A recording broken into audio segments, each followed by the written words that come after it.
Трагедија во центарот на Скопје.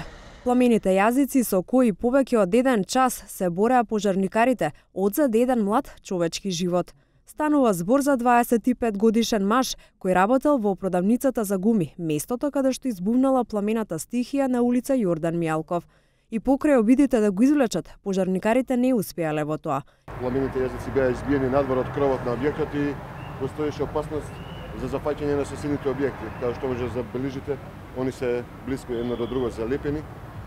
Беа поделени колегите на 3 сектора кои со несебична пожртвувана работа успеа да го сопрат ширењето на пожарот, но на жалост во текот на рачистувањето внатре во самиот објект беше пронено тело на еден човек вработен во самиот сервис.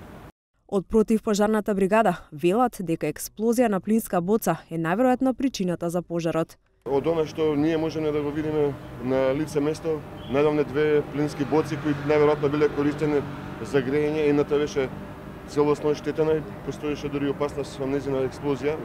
Беше на време извадена надвор од објектот, така да причините ќе бидат утврдени дополнително од клим техника. Според очевидци, околу 13 часот слушнале силна експлозија, а потоа виделе пламени јазици кои брзо се прошириле. Соседите видно вознемирени не сакаа да зборуваат пред нашата камера. Позади неа ни раскажаа дека добро го познавале момчето, бидејќи често поминувале и одале во продавницата за гуми каде што тој работел. На местото на настанот, противпожарната бригада интервенирала со 8 возила и 22 пожарникари.